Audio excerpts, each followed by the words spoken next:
Elle était à l'internat et je souhaite que comme il n'est pas mort, qu'il vienne tout doucement en pays Bamoun doter ma fille. C'est tout ce que j'avais à dire. L'affaire concernant l'artiste ténor a subi de nombreux rebondissements ces derniers temps. Il risquerait même la prison. Bonjour et bienvenue dans News du jour.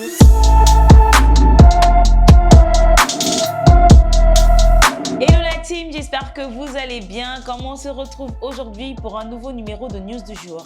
L'accident de Ténor pourrait lui causer de gros ennuis, notamment à cause du décès de la jeune Erika Mullium. Rappelons que le 15 juillet dernier, Ténor a été victime d'un accident de la circulation dans la ville de Douala, précisément au rond-point du feu rouge Bessangué. Ténor et son ami ont été transférés à l'hôpital Lakentini. La troisième personne, Erika Mullium, une jeune fille âgée d'une vingtaine d'années, a perdu la vie. Dans l'optique d'éclaircir les choses, le manager de Ténor Tafis avait fait un communiqué. Cependant, ce communiqué a été supprimé quelques instants après avoir déclenché une vague d'indignation et d'interrogation sur la relation entre Ténor et cette jeune fille. En outre, le père de la défunte avait demandé à Ténor de venir épouser sa fille une fois sortie de l'hôpital. Elle était à l'internat et je souhaite que comme il n'est pas mort, qu'il vienne tout doucement en pays Bamoun doter ma fille. C'est tout ce que j'avais à dire. En ce moment, ce qui complique cette affaire, c'est que la version donnée par le manager est très différente de celle donnée par les témoins. Vous vous rappelez que le manager avait dit dans son communiqué que le conducteur était introuvable, alors que dans un reportage diffusé sur la chaîne de télé Equinox TV, le témoin a affirmé que c'était l'artiste qui conduisait. Il était avec un ami devant, lui c'est lui qui roulait. Nous alors, comme on était proches, nous sommes venus directement, on a secouru Ténor, c'est nous qui l'avons levé la ceinture.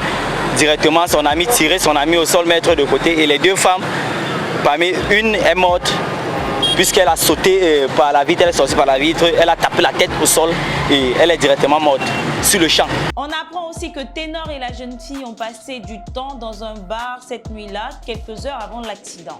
À la suite de cet accident, un collectif en soutien à la famille d'Erika Mullium a été créé. Le porte-parole de ce collectif, M. Alphonse Aïssi Abena, réclame la justice pour la victime décédée. Erika Mullium, née en octobre 2001 de nationalité belge, était étudiante et interne à l'Institut universitaire catholique Saint-Jérôme de Douala.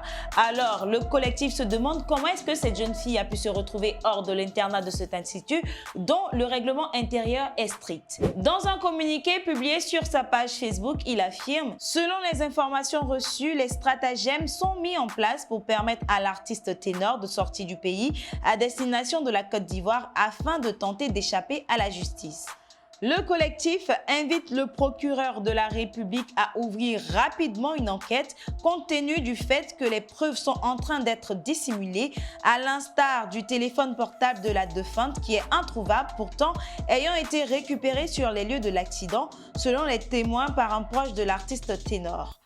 Le collectif tient à informer l'opinion nationale et internationale que l'annonce de la mort de Erika Mullium préoccupe extrêmement son Excellence Monsieur l'ambassadeur du Royaume de Belgique au Cameroun.